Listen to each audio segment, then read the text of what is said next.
Alone, Detroiters know how to work together. If we got a problem, we only a half a degree of separation in this city. A half a degree of separation. We ain't 2 degrees separation in the city of Detroit. We're half a degree. That's the other half. We the west side. Right? The projects, the Jeffrey, everybody, we all talking. Right. Everybody talking. Right. We don't want y'all here. Right. Stay from out of our city, man. We tired. We tired, we tired, we tired. Stay out of our city.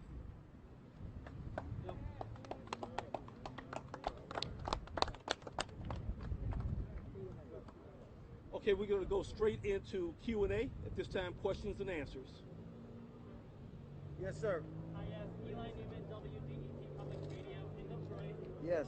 Chief Craig, when we spoke last night concerning the use of Little Caesars Arena, you mentioned that people, that you were unaware of it.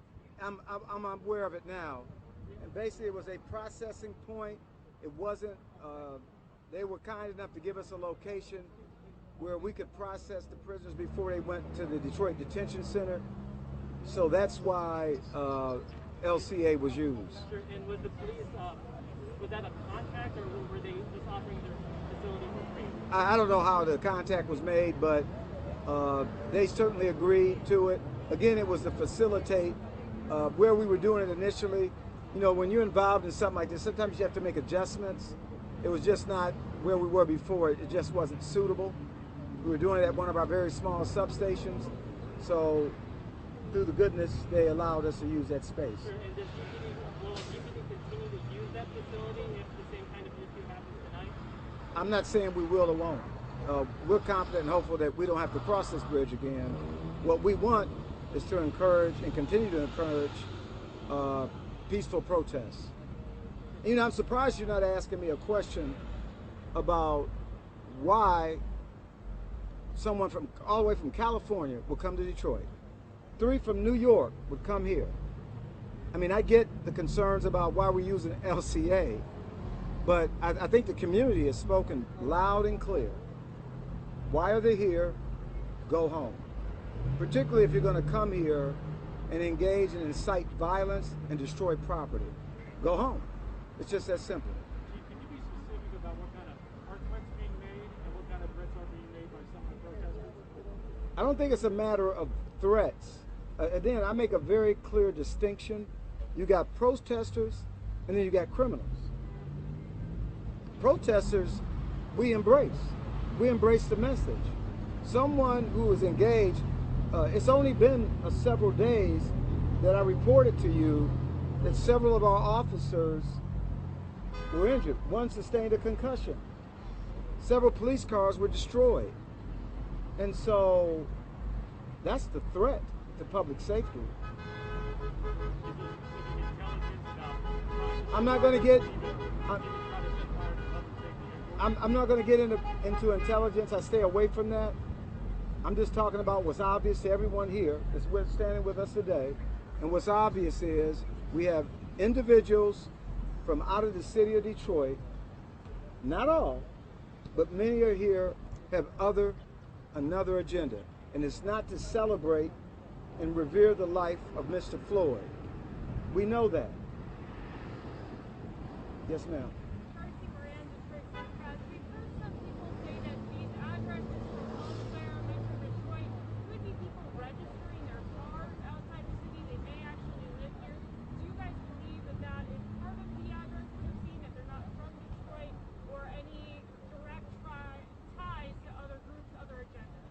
Let me just say this, even if that were the case, we know that there are people who claim to live in Novi, for example, but they actually live in Detroit for purposes of insurance.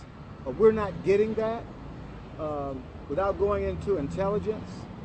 I'm just saying that most, when you look at the numbers of the Detroiters versus those who live outside, it is still substantially more. I know the mayor said it, I've said it, 60, 70%, but do you really think that somebody here from California lives here and still using the California address? It's possible. What about the 3 from New York? Or is it just a wild coincidence? And it's really wild that folks with out-of-state addresses are the ones that are targeting and attempting to incite violence. And oh, by the way, this is not a unique to Detroit. This is something that we're seeing across this country.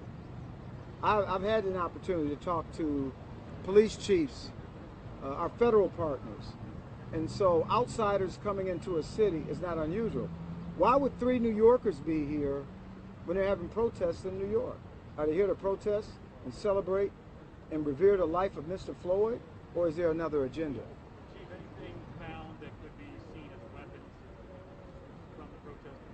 Well, I'm really surprised at that question when just a day ago I took a box up of railroad spikes about this size, and if that's not a weapon, I don't know what is. Anything like that? I'm not aware of that, but I'm just saying that would be a weapon. Or how about throwing a fireworks, an M80, at a police officer? As you know, that happened on either night 1 or 2. That person was arrested for felonious assault on a police officer. So watching these protests over several nights, we've seen bottles being thrown at officers, that kind of interaction with police. Last night we didn't see that. They were marching, but police came down towards them. It was after curfew, but there was no bottles that we could see being thrown. What was on your mind? You were still engaged at that point.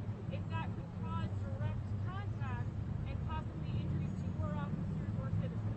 Well, number one, what was foremost in my mind, we have a curfew. Okay, and we know that some of the people that were embedded in the group of protesters, as I've already indicated, and I'll continue to say, some of those, I said some, had other agendas. So this is about keeping our city safe. This is about reducing the likelihood of property damage. This is not what we want in our city. If those kind of things were happening, you would have a different conversation with me. So when I look back and how we responded last night, we responded appropriately. There was very minor injuries of some. Again, it is not our goal to arrest, but they violated the curfew. The curfew was put in place for a reason, and so that's our message. We support lawful protests. I'll continue to say it. If you think we should have just packed up and gone home, what if we'd done that and there was looting, burning, shootings? I mean, I just asked, have you seen what's going on around the country? Do we think that it could happen here? But more importantly, I give a lot of credit, not just to the men and women who wear this uniform, but the folks that stand behind me who are saying in a unified voice, we are not going to tolerate it. I wonder if any of them have a problem with us taking the action that we took last night in their neighborhood. Maybe you get a chance to interview some of them. I have had conversations with them. These are the folks that I work for. These folks right here, I work for them. And just a final, can you tell me what tactics or training inform your actions here? Is this outside of what you guys have been trained to deal with in any way? Absolutely not. It's not outside. Again, the matter was resolved relatively quickly. There was minimal injury. Anytime you're going into a arrest situation and there are some who offer resistance, there is a likelihood that there will be some type of injury, whether it's on the officer or on the person being arrested. As I indicated in my remarks early, there was some minor injuries.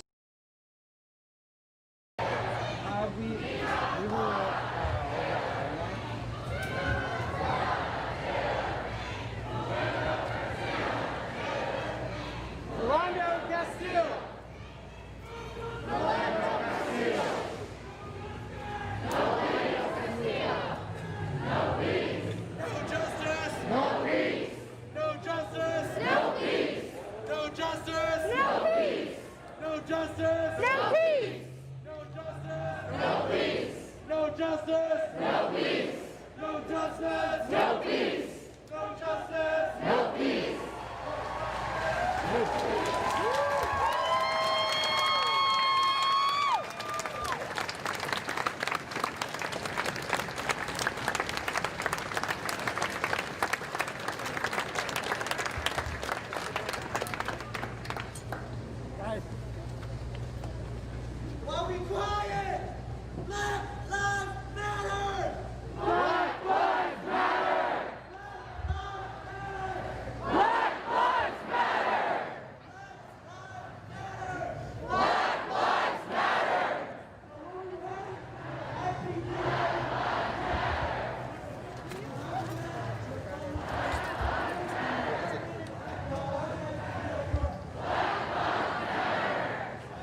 Black Lives Matter! Black Lives Matter! Black Lives Matter! Black Lives Matter! Black Lives Matter! Black Lives Matter! Black Lives Matter! Black Lives Matter! Black Lives Matter! Black Lives Matter! Black Lives Matter! Black Lives Matter! Black Lives Matter! Black Lives Matter! Black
the people shouldn't be dying. The same thing with Native Americans.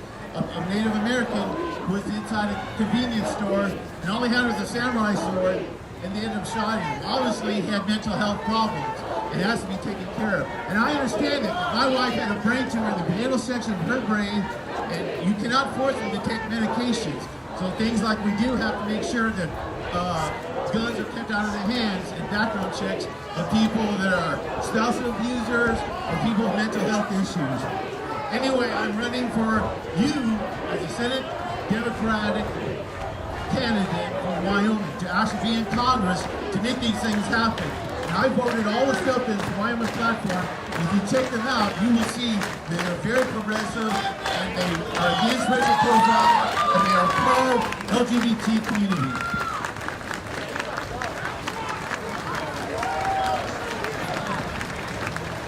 We understand that there are politicians giving their word, but we want actual change.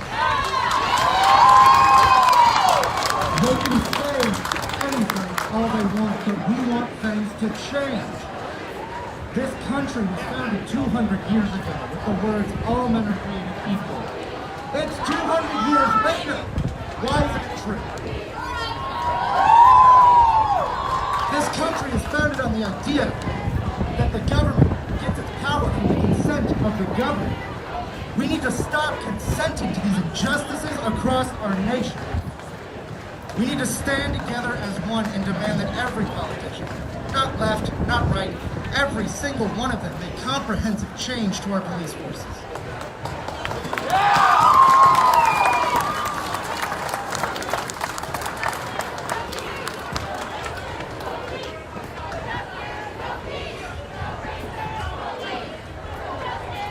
He makes a good point. This change is not just something that needs to be done in the government. This is a change of every one of our hearts. This is a change of the soul of this nation. It is time that we stop letting the world see a country that doesn't treat everybody the same.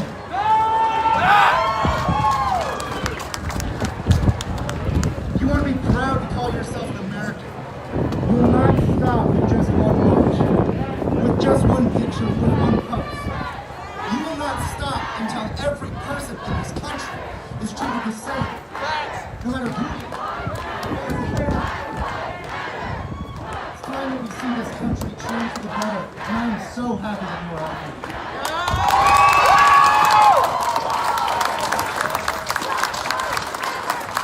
I just wanted to say, I appreciate that there are people here who want to take public office and help, but like Tanner said, this is something in all of our hearts. And it's something that all white people need to acknowledge, that we have inherent biases, we have privilege, that we have left unchecked for too long. You hear Black Lives Matter should not be no political debate or political platform, but it's human dignity.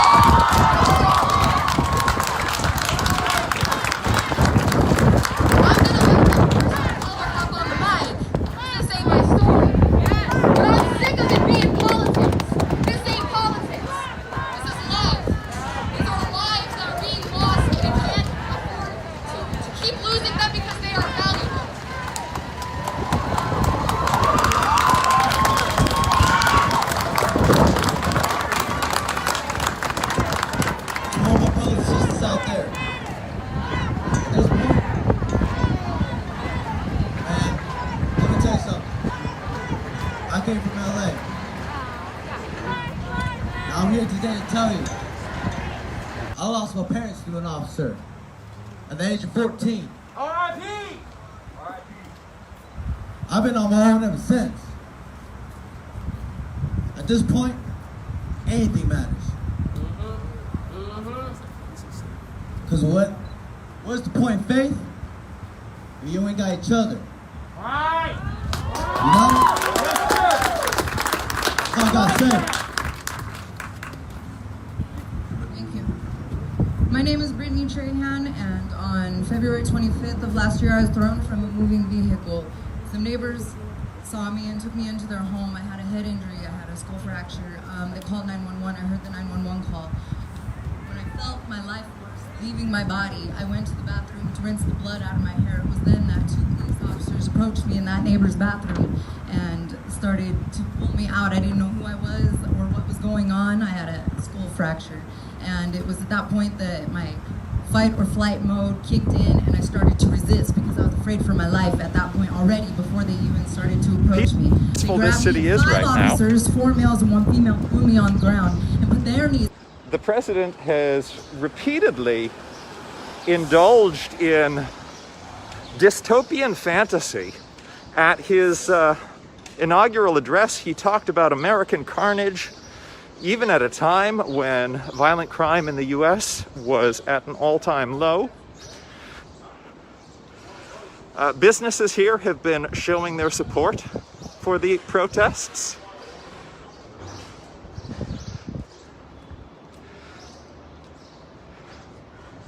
This garbage on the street is normal garbage on the street for New York. Who are you calling garbage? Oh. This hardware store is one of the essential businesses that has stayed open. Hardware stores are essential businesses. People need to be able to get fuses and light bulbs so that they're not in the darkness.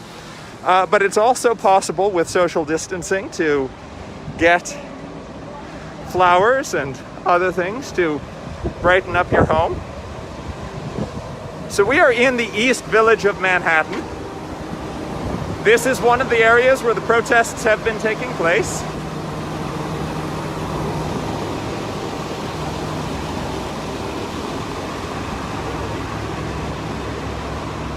And that appears to be a food delivery person. People who are delivering food are indeed heroes at this time as well. Now, people are being cautious, they are social distancing, but again, this is not some war zone. People are walking their dogs. We are all doing our best to live as normally as we can amid a pandemic. Now, this is a neighborhood where most of the businesses are small businesses. Many of them are owned by people of color, owned by immigrants. There are countless American dream entrepreneurial stories in this neighborhood.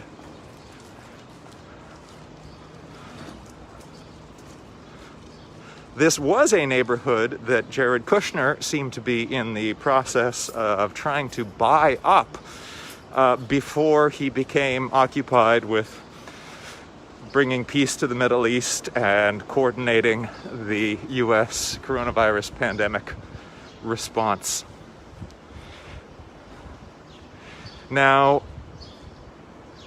I'm hoping this neighborhood is so rich in wonderful restaurants. I'm hoping that these reopen successfully. The pandemic has been hard. The closure has been hard on them. Here at Raj Mahal, you can hear live Indian music on many nights.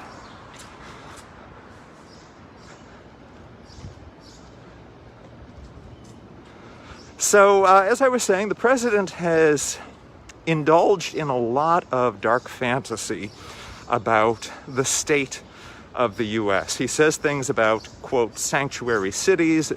He describes cities that he fantasizes as being drug-infested dens. He has repeatedly suggested that there is rampant crime and chaos in parts of this country that only he can prevent. Now, most of what he's describing seems to only exist in his personal fantasies. He, during the 2018 midterms, very famously ran on the idea that there were hordes of caravans pouring across the border.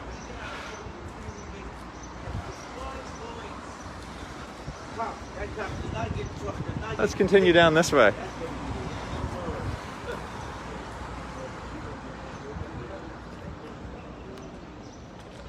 Now, Jen, your family lives at the border. Yeah. And when we have been visiting your family, I have often heard people suggest, even while we were at the border, that there were giant hordes of criminal gangs, thousands and thousands pouring across the border at any given moment. Sometimes even while we are within sight of the border, watching it and seeing how none of those things were happening. Absolutely not. The only throngs of Mexicans coming across the border are being brought across the farm by farm owners to pick the bountiful agriculture that grows in that town. So I don't know what they're talking about. My mother has lived there for 60 years, and never once has she ever had any run-in or instance with any of these Mexican marauders. And so I'm not sure what she's so afraid of. So the Arizona side of the border is not, in fact, actually a crime-ridden hellscape? No, and I would say that the majority of the crime that's being perpetuated is probably the same kind of white crime that's taking place in a lot of other small towns. Drugs are a problem in almost every city, and a lot of those drug offenses are being committed by, in fact, the people who live there. Methamphetamines, cocaine, marijuana, all of that. So I'm sorry, it goes to what you were saying about this fantasy. Not saying that there aren't, in fact, Mexican gangs, because of course there are, but that's not where the root of America's problem lay. It is interesting how the president describes very differently actions of potential disorder taken by people of color versus by white people. These protests that have been taking place have involved people of all ethnicities, but they have been specifically fighting for the rights of Black Americans to live. And the president has been very quick to describe demonstrators, to paint all demonstrators with a broad brush of being lowlife and scum. And meanwhile, when predominantly white demonstrators in Michigan with semi-automatic weapons were storming the state capitol, he characterized them as freedom-loving patriots. And it is just, it is just interesting to hear that the president's language is so completely different, and that the attribute that seems to distinguish the people that he can relate to as freedom-loving citizens standing up for their rights and, quote, hoodlums, looters, and lowlife very much seems to be along racial and ethnic lines.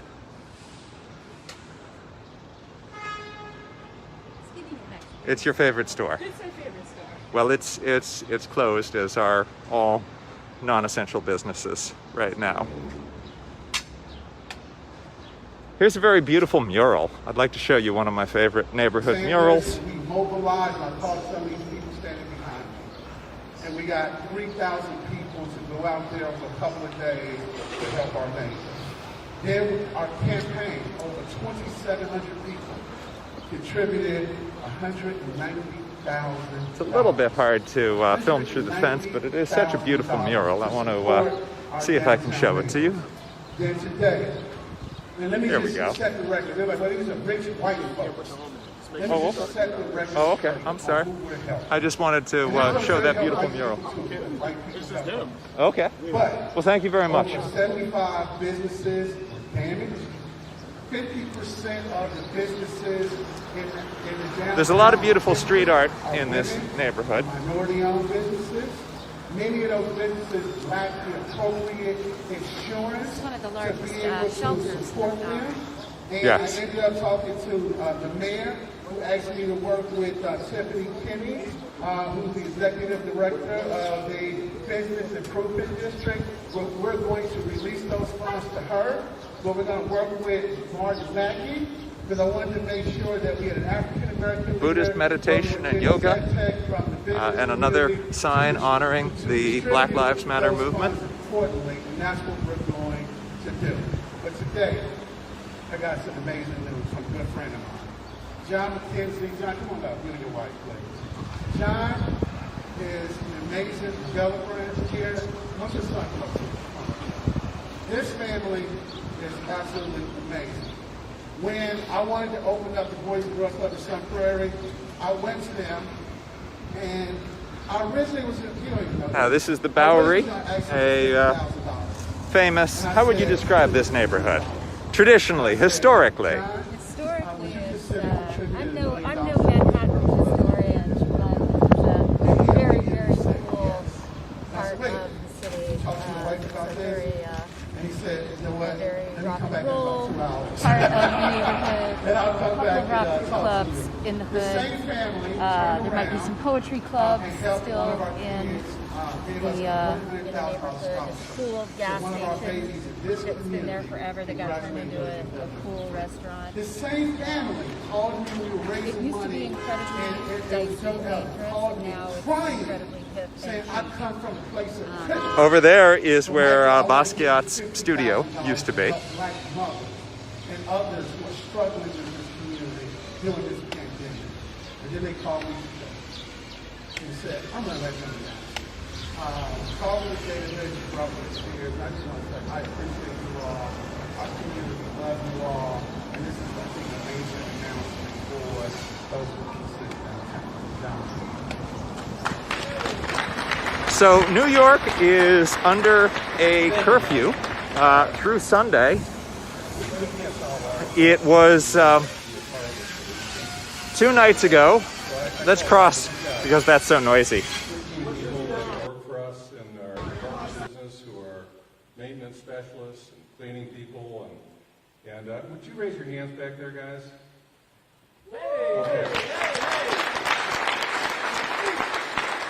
Well, we just said to Michael, anybody has any kind of an emergency need, anybody needs something fixed or cleaned or whatever down there in this time of emergency, just call us and we'll be there. And then we build apartments, and Jack today got 3 of our contractors, and we're working on more, but Dave Jones Plumbing, Ace Electric, and Olson Toon Landscaping have volunteered their time for free to come and fix anything that needs to be fixed, and we can do sprinkler work, plumbing work, electrical work, landscaping, and on it goes. So, I mean, I just think this is what Madison is, right? It isn't that few people who are causing problems. And I say this over and over and over. Thank God we got Michael back.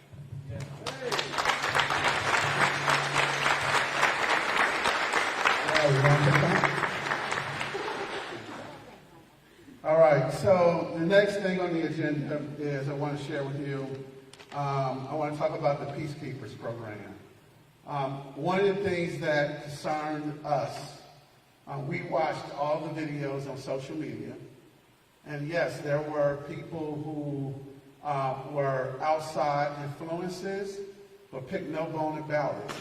There were some adults in this community called themselves leaders that I saw on those videos encouraging young people to throw bricks through windows, to vandalize our businesses. And I told them, I said, I'm going to call you out if I see it. And let me make this clear. Where I grew up, Ally Drive, Northport, is like a suburb from where I grew up from. So I don't run from anybody, but you can't be an adult in this community and have kids doing stuff like that. You know, what happened if a young person go and burn down a building and one of us as an adult told them to do that? Or the young person or whoever shot that bullet in a police car and they end up getting caught and they catch a felony and they end up regretting that as an adult. We got to stand up and fight for our kids even when they don't want to hear. And I watched the video, and I don't know who this gentleman was. There was an African-American man when the young people was trying to break into Goodman Jewelers. Who saw that video? Anybody see that video? Anybody else? Who saw that video? Did y'all see that brother? There was a brother that stood against all those kids and said, stop. Please don't do this. Please don't do this. And there was other adults that told him to get the hell out of the way and let these kids tear this place down. That's not leadership, you all. This is our city. Now, I'm telling you, we should be mad. We should be angry. But that's not the type of anger I believe we should display. So I want to call up before I talk about this Peacekeepers program, I want to, come say something. Hello, my name is Sheree Wallace, and I live in the Meadowwood community. I'm a community leader. And first of all, I want to say to you, Michael Johnson, I really admire and respect you, and I thank you for all the work that you have did in this community and the way you have shown leadership. I also want to thank the Madison Police District, the West District, Lieutenant Patton. People say they're about community and want to make a change. So if you want to make a change with the police department, the West District has a community advisory board where we talk out situations and they listen. Then community policing, Mayor Simon, please invest some more money in the Madison Police Department so we can get more community policing. It works. When police is attending our events, our community suffers. They are building relationships. That makes a difference. Yes, the police department needs, and police, stop dehumanizing people when you arresting them. If they tell you they have an issue, you know, try to release or don't be so forceful and restrain. If you already got them in cuffs, then you restrain them. So we need a social change, we need a educational change, we need a healthcare change. We all need to be in this together and work.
That's the problem. It was very aggressive. It was like, I'm okay.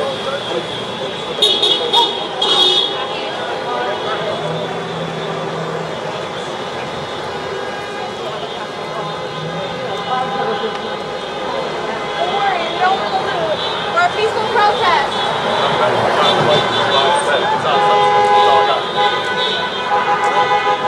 I want to know what it is, so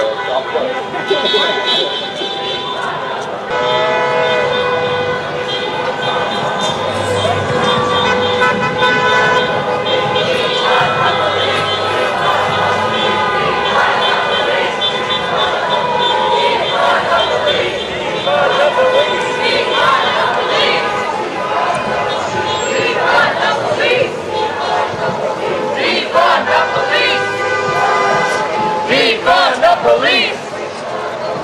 Defund the police! Defund the police! Defund the police! Defund the police! Defund the police! Defund the police! Defund the police! Defund the police!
Let's move on, guys. Let's keep walking. Let's make it peaceful. Let's move on.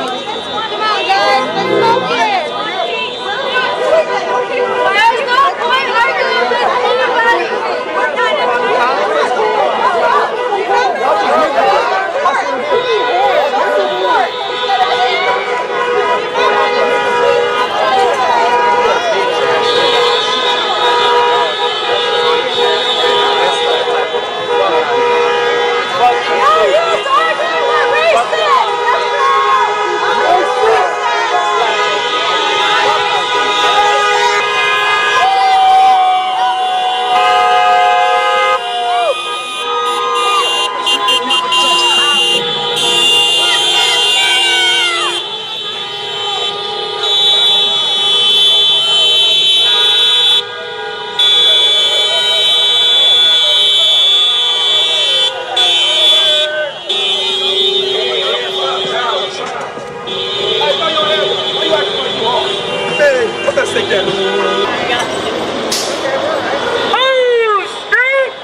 sir. Hey, Black Lives Matter, support the movement. We going up. What do you think about these guys over here on the sidewalk? Hey, man, what are they doing? They look like they're not with the protest. I don't give a fuck about that, man. We with the movement, bro. We going up. I'm supporting my people just like everybody's supporting my people. Let's do it. boy. Black Lives Matter. Make this shit happen, man.